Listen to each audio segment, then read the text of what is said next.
नमस्कार, बहुत बहुत स्वागत, अभिनंदन, आभार आप सबों का। और जिस तरीके से हमारे लाइव अपडेट के साथ लगातार आप लोग जुड़े हैं, आपको हम बता देते हैं कि अभी हम पहुंचे हैं मतगणना स्थल पर। और जो स्थिति है अभी आप देख रहे हैं, सुरक्षा व्यवस्था जिस तरीके से चाक चौबंद है। और बिहार में शायद ये पहली बार ऐसा हुआ है कि पूरे मतदान से लेकर मतगणना स्थल तक जिस तरीके से चाक चौबंद व्यवस्था रही है, किसी भी प्रकार की कोई भी अप्रिय घटना इस बार नहीं घटी है। यानी बिहार पहली बार अपने ऊपर से इस तरीके के धब्बे को साफ करता हुआ नजर आ रहा है कि बिहार में चुनाव के दौरान यहाँ स्थिति जो है थोड़ी नाजुक बनती है।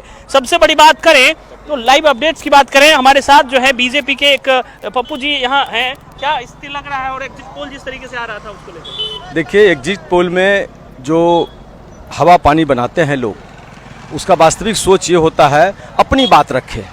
और जो युवा जो लड़का अभी 10 लाख नौकरी के जो लालच को दिया गया, तो जो लूट मार मचाने वाले वो तो हल्ला करेंगे ही।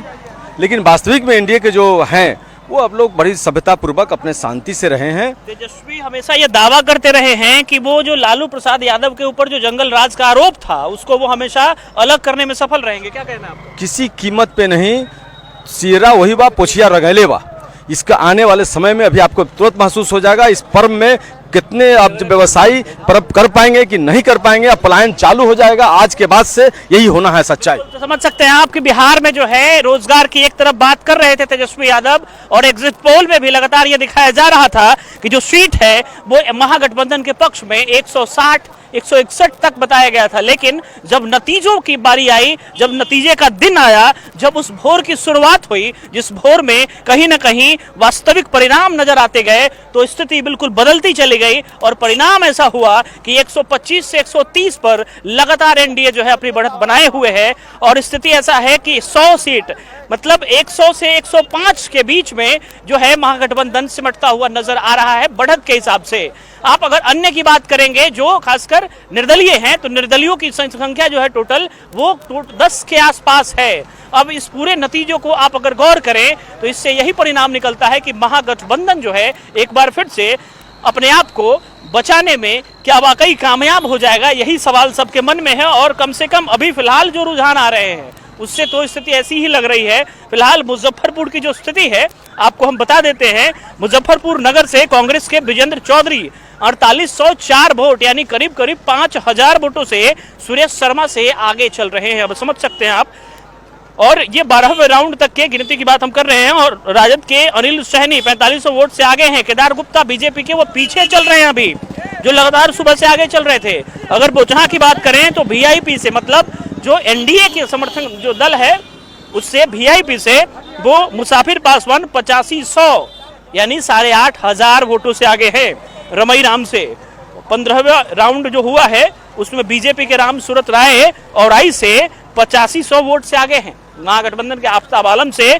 और अभी अभी जो खबर मिली है, एक बहुत बड़ा न्यूज, अभी साहेबगंज से राजू सिंह 7100 वोट से आगे हैं। 7000 वोटों से साहेबगंज से राजू सिंह जो है वो आगे चल रहे हैं। आपको याद होगा साहेबगंज दियारा का सबसे बड़ा इलाका माना जाता था।